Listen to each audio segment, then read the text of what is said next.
Hello, everybody, and welcome back. It is Jeff again, and I am coming to you with another episode from the Mindcrack server.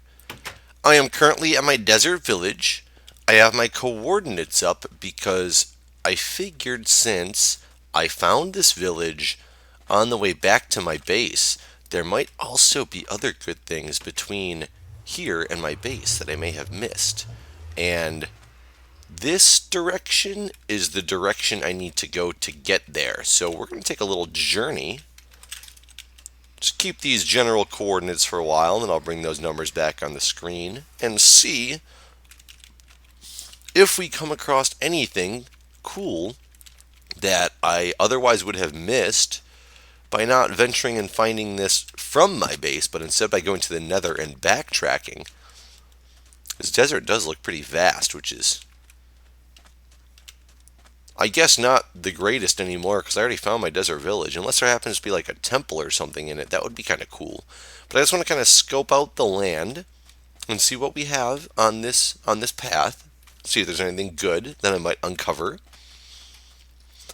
While doing that, I figured I could discuss with you guys. I was watching Doc M's farming simulator video, and he was bringing up the point of the education system in Germany and all. And by the way, I love his videos. I love learning about like the German culture and learning German words and things like that. I think it's really entertaining. I really enjoy it. So I hope he continues doing that series for a long time. I have a bad feeling I am going to run into an ocean here and not be able to trek on without a boat. So maybe I'll just peruse the edge of this desert and hope it comes to a different biome that has trees in it because I don't have any wood on me. Otherwise, I'd just have to go back and get some from that desert village or a surrounding biome, which this is not turning out to be. No, I'm almost back to the desert village. So I guess we'll go back to the desert village and make a boat and head this way because there is not wood to be found. I want to see this cave entrance first. Oh, that's just one of those water pools. Never mind, not nearly as entertaining as I was hoping. You know what? I might as well grab some wheat while I'm back here too, because I've only got 9 little potatoes left. Actually, I haven't been at this village for very much, so there's not terribly much wheat that has grown. But there should be enough for a couple pieces of bread. I could bake some more potatoes if I wanted to. Or grab some carrots. Oh, those are potatoes. I can't grab any carrots because those are not carrots. But he was discussing the education system in Germany and how they used to make the basically make a decision on your future education based on grades 1 through 4. And there's a nice little cave down here I can explore one of these days. And how they used to make the decision based on what kind of secondary school you were going to go to. Not really secondary school, I guess. Whatever they call it in Germany, the advanced, what our equivalent of high school, the different kinds of high schools that they have, because their system is completely different than ours. Man, I thought I came through and lit up these houses. I apparently missed a few over here, which makes me wonder if I missed a blacksmith or something like that. I wait. Is this a different village?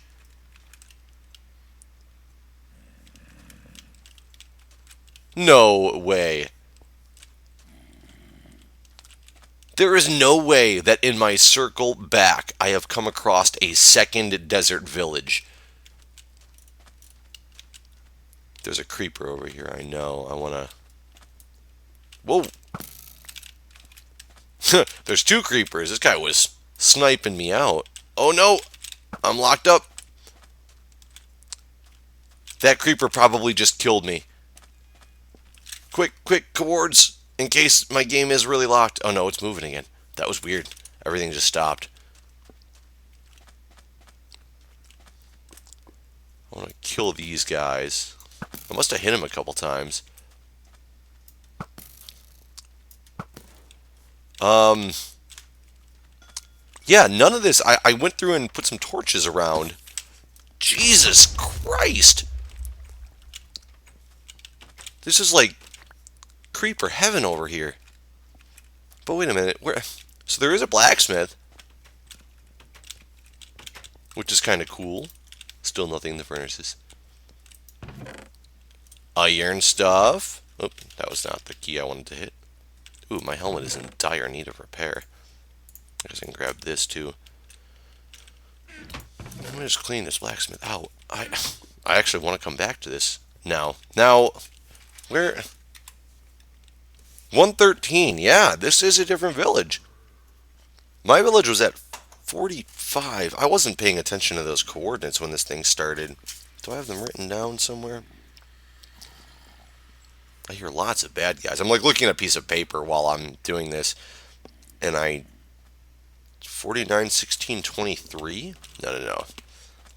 That's not right. If I go this way, though, I'm going to find it. That is off the wall. I assume that I had just circled right on back to... Am I going to just see it like over this horizon somewhere? This other village? I assumed I had to have just circled back. No, so I know I was at like 45. So it must be this way? God, there's a lot of stuff underneath me.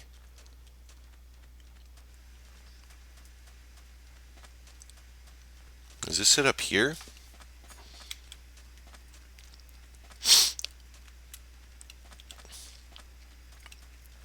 We're going. I'm no longer at 45, though. I could have sworn I was at 45.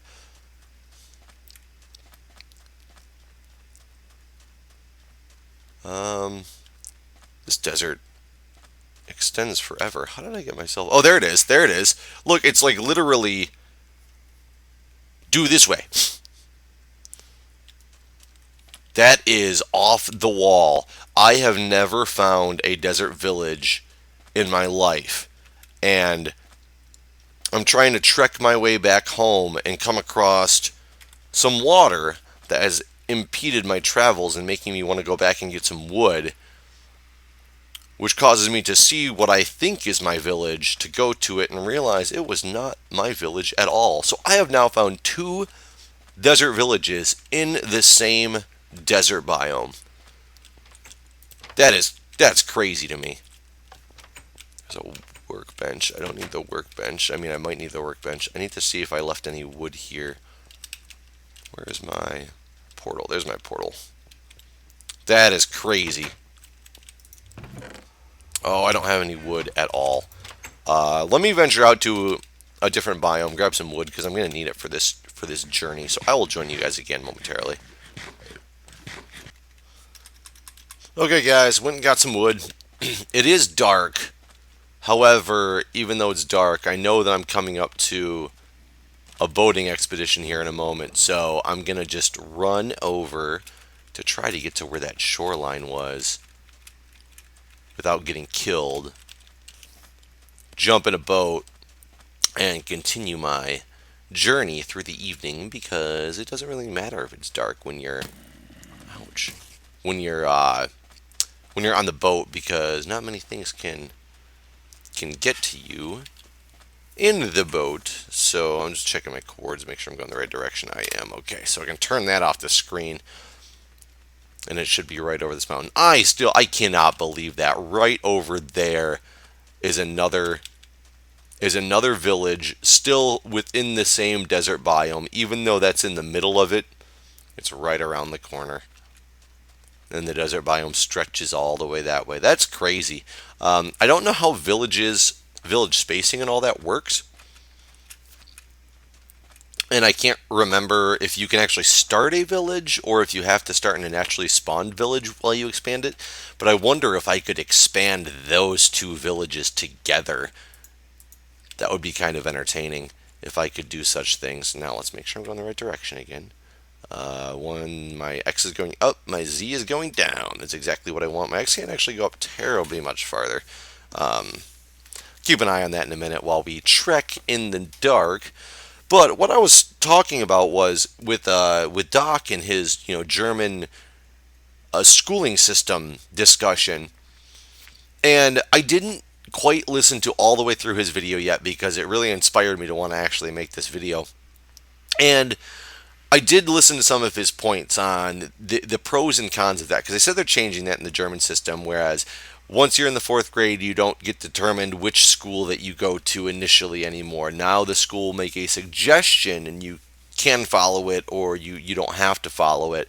Whereas previously it sounds like it was something like you couldn't get into the higher tiered systems unless the school allowed you to. Whereas now it's a choice, but they will give you a suggestion. And he said they're even changing it again to allow for, I don't know how they're changing it from a choice, if they're completely changing the way that the whole thing is structured and there will no longer even be the different tiered systems or what. But he did give his positives and negatives on the ways that you look at it. One being, this is probably really dangerous, hopefully it's going to be light soon. One being the fact that if you are a gifted person and you're going to the a gifted person at the age of, like, by the time you're in the fourth grade, so what is that, 5, 6, 7, 8, 9, like 9, 10, somewhere 8, 9, 10, somewhere in that time frame, I guess it would be. And you go to these gifted schools and you're surrounded by some people who at that time frame are not as gifted. You might not be getting the type of education that you are wanting to receive or your parents are wanting you to receive, or however it may be, because of the fact that the pace of the class will have to be slower to accommodate for those other people who can't keep up as well. But on the other side of the coin, he made the comment of, kids when they're, whoa, creeper, kids when they're in the fourth grade don't necessarily focus on school. They might have other ambitions at the time, and it doesn't necessarily mean a lifelong non-interest in learning, but rather a currently at that stage in their life they're not ready for it, and then all of a sudden they start to grow up and realize that they really like to learn. They really enjoy learning, is the exact way I believe that he put it. And I completely see both sides of that argument, but I will have to tell you from my personal standpoint, I am glad I did not live in Germany at a time when they had, I mean, I never lived in Germany, so I don't want to make it sound like I lived in Germany at a different time, but I'm glad I did not live in a system like Germany's at the time that I was in, like, the fourth grade, when they were like forcing you to pick wait, I need to go this direction now. Of course, the direction of the big mountain. But when I was in I will tell you guys, I don't know if I've ever talked about this before. When I was in the fourth grade, I was actually put into the remedial classes. I couldn't concentrate. Like, now with the prevalence of diagnosis, I would have been diagnosed with ADD and ADHD probably, like, no questions asked. I used to turn in, like, back in the day we had dittos. We didn't have, dittos and, Xerox and things like that. It was you call them dittos, and they were on purple. Everything was in purple because that's the way the ditto machine worked. It was ditto. It made a copy. It made an exact copy, but it was in this purple ink system. There was no color scanners, like things like that didn't exist. At least not for the mainstream. And when you made a copy of something, it was funny if you ever went to the office and watched them make a copy. This is actually after they upgraded to Xerox, even after the ditto stage. Because I don't know how it was done. I was too young at the time to have ever seen how that was done. By the time I got to be in, like, middle school and high school, when I was, like, helping out in the office, or the teacher would say, go make 50 copies of this or whatnot. Back then it was the big copy machine that you put the paper in, you told it to make 50 copies. It didn't scan it one time and then spit out 50 copies. It flashed, like, it would go, and it would flash every single time it made a copy, because there was no, like, internal memory and things like that to, well, let's think about this jump a little bit differently here. So it would actually make a scan every single time, like make an image of it every single time that it was about to make a copy. So it was kind of funny to go to the office because it took a long time to make copies, and it wasn't just the printing; it was the fact that it also had to, like, the little light would flash and it would show that it was, making a new image or whatnot. But That's beside the point. I used to do our math dittos, and we would get problems all the time of like, a sheet all the time of like 30 math problems, like basic addition, subtraction, things like that in like the third and the fourth grade. And I would sit there and I would do the first one, and then I would get very bored very quickly with doing math, and I would make up answers. I would make up random numbers for the rest of them. And somehow in my illogical mind at the time, my young and illogical mind, I was determined that one of these has to be right. One of these random numbers I'm putting down. I'm not even looking at what the problem is, but I'm just writing arbitrary numbers and assuming that, one of them's got to be right every so often. That's not how it works in math. I know that now. Like, there's infinite possibilities. You're not going to arbitrarily get one right by putting in a bunch of random numbers when, problems are like 185,462 minus 312. And I wouldn't even look at that and I'd be like, 2,486,000. I mean, just off the wall things. But and of course, I never guessed and got one right. So that's not where that story's going. But that's what I would do to these math dittos, and I would constantly get grades of 1 out of 30, like all the time. And this is back when you passed it to the person behind you, and people were actually like honest when you're little kids, and you don't care if somebody else got it wrong. You're marking it wrong because that's the way it is. You don't have that really thought process, especially in my schooling in the fourth grade. You didn't have the thought process of, oh, I got to beat you on a grade. You were like, people made fun of you for, oh, you got 100%. But I mean, that's American culture. So maybe we would have done better with the system like Germany's, like in hindsight. But ignoring that point, it was more on the. Did I go 100 too far? I did go 100 too far, so I need to go back this way slightly while still trekking this way.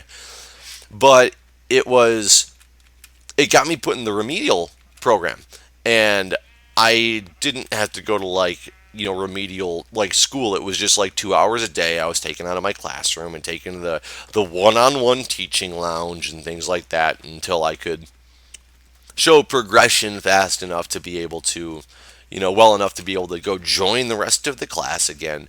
I actually wasn't in it for terribly long. I was in it for a couple months, and I had like gone through their system, and they decided I didn't need their assistance anymore. But I think for me, it was the one-on-one focus that it got me.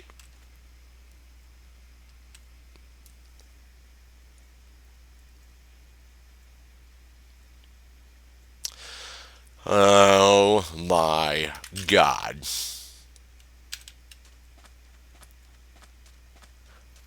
I have spent so long looking for desert villages. This is the second one I have found in this episode. And you wouldn't believe that it is almost exactly. Wait, let me get to the point. Right here, and then. So probably right up in here somewhere.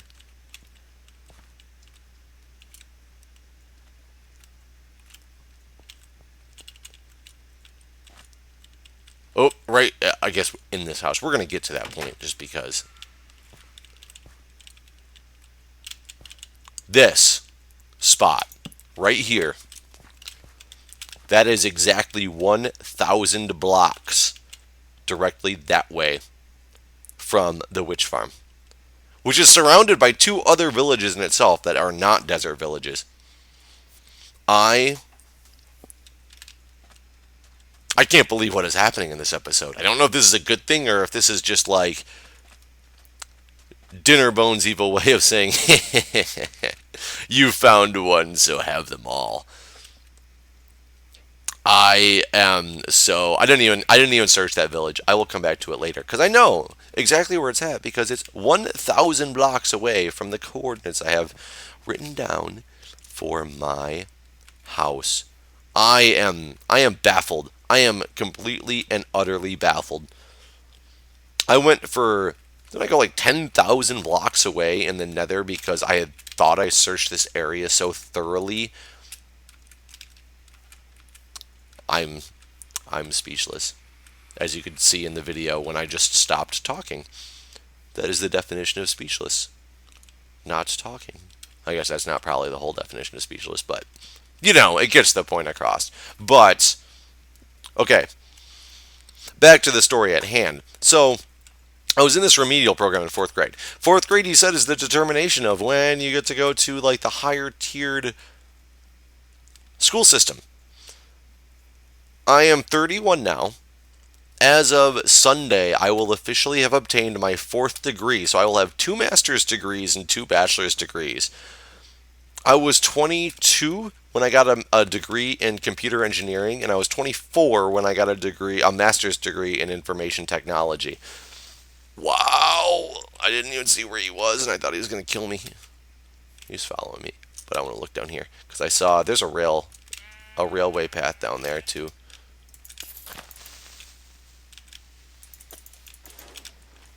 Okay, he's no longer a threat.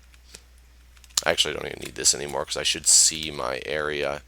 And here is that regular village. So this regular village is less than 1,000. Wait, unless I... No. This regular village is... So there's 500 blocks between this particular village, which is a regular village, and that village, which is a desert village, which is only a stone's throw, a couple thousand blocks away from the other area. This is that one I was describing earlier, though. It's on the edge of a desert. Like when I found this one, I was so happy because I thought it was a desert village because I came trucking through the desert and I was like, a village! And I was like, wait a minute, why are those houses all stone? And I realized that the edge of this biome is right here. But anyways, let me eat the rest of my potatoes. And probably eat a loaf of bread also, just to make sure I make it the other, what, 600 blocks away from where I gotta go. Oh my god, I can't believe that. That is insane. But had I made that, my decision in life been made at that fourth grade mark, I would never have gone on to accomplish the things that I have accomplished. I didn't blossom until actually, because I still actually struggled through fifth, sixth, and seventh. No, fifth and sixth grades. I struggled. I was getting like C's, happy when I didn't have a D on my report card, because I was just not that good. And I don't know what happened in seventh grade, but everything didn't click for me. But math, for some reason, clicked for me at that point. And in eighth grade, because I had done so well in math in seventh grade, in eighth grade, I was asked to go to the advanced math class that they were testing out at my school for the people who were quote unquote gifted in math, what they would determine at that point, which turned out to actually be a flopped program. It didn't work out as well as they had hoped. I think they've gotten rid of it and gone back to traditional curriculum. It was the whole Core Plus program. I don't know if anybody watching the video remembers that, but it was like their trial run at my school, and it ran for probably about 5 years after I got out of school, and then I think they abolished it. But I would never have gone on if my decision had been made in fourth grade to be what I am now. But at the same time, I can't say that I didn't hold people back in fifth, sixth, and seventh grades because I wasn't keeping up as well with everything. Then I struggled a little bit in early high school. And then everything kind of clicked for me when I was like a junior, is when I just started like acing everything and realizing that I didn't even have to try. I keep trying to jump on those shells from this enchanting table thinking I'm going to make it. I forgot that I've done this like multiple times before and it's not possible. And the funny thing is, because of my Counter-Strike days, I'm like going and I'm holding control as I jump, trying to crouch jump, and that doesn't work in this game. And I haven't played Counter-Strike in a long time, but it's still like ingrained in my, muscle memory in order to do that. But so, do I think that things should be determined for your basically the career for the rest of your life in the fourth grade? Of course not, because I would not be, like I said, near where I'm at now. I would be sitting there working, as a line cook somewhere. Not that that's wrong. I loved my cooking jobs. I loved McDonald's, I loved working at a restaurant, waiting tables, working in the kitchen. I had a blast doing that. Unfortunately, it just doesn't pay well enough in order to like meet my quote unquote quality of life that I wanted to have, like monetarily. And that's the reason that I, continued on to a professional career. And I can't say I like professional jobs. Like, I actually really enjoy nursing. Like nursing informatics. When I was working in IT in departments that dealt with a lot of finance and just spreadsheet work, no, that stuff is not for me. I can't stand that. Advanced product development, I love that stuff. I think it's fun. I think it's experimenting with circuit boards, making designs, things like that. I think that's just great. So it's all about, as Doc said, contributing to society in the way that you are able to contribute to society. And it might not be your traditional like lawyers, doctors, etc. Just because you're a lawyer or a doctor doesn't mean you're contributing positively more than somebody who is a cook or a delivery person or even a garbage man for that matter. I mean, those are still these great careers that are required. People definitely give to society and give society what it needs. And it's unfortunate that things have to be based on, having a degree nowadays and, what you consider a stereotypically white collar jobs are better than blue collar jobs. I say stereotypically because I don't believe that at all. But a lot of people will look at you if you're a blue collar worker, which, for those of you who don't know, if you guys are young and watching this stuff, blue collar means you're like, example, you're working on the line somewhere. I should grab an axe and do some tree chopping while I'm talking or something. I was going to end the video, but then I just got to talking even more. Gotta put some of this stuff up, and I'll go get some trees. But if you're going to be a blue collar person, like I said, it essentially means that you're not working in an office. Is the much simpler definition of being a blue collar worker, because white collar people work in office settings, typically, not always, but stereotypically work in like office settings and things like that. And blue collar people like work on the line or something like that. It's a non what they consider quote unquote professional job. And don't quote me as saying that. That's not my take on it. That is just a stereotypical take so that people understand what I mean when I say like white collar versus blue collar. But it's sad that white collar jobs are higher regarded by much of the population than blue collar jobs, and I think that's an unfortunate thing, because without the blue collar workers and the blue collar jobs, the white collar people would not have a job to go to. You can't run a car company without people who make the parts of the car and assemble it on the assembly line and things like that. It's not possible. The white collar jobs are not able to be had without the blue collar jobs in the workforce and workers that go along with that. So it's really unfortunate from that respect that's how it is regarded now in society for the most part.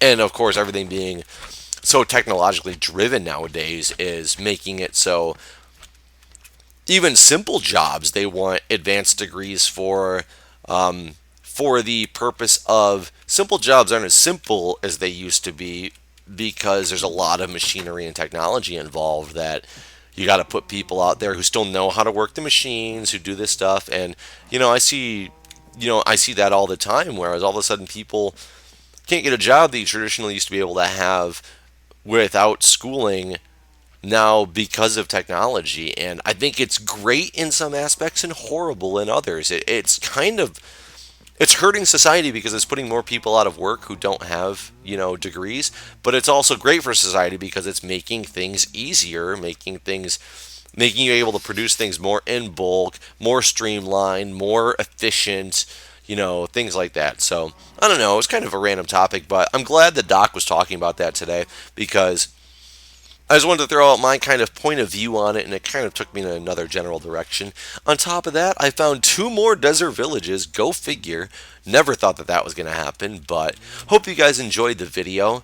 and continue to watch the channel and stay tuned for some more You Don't Know Jack coming up soon too. All right, guys, see you later.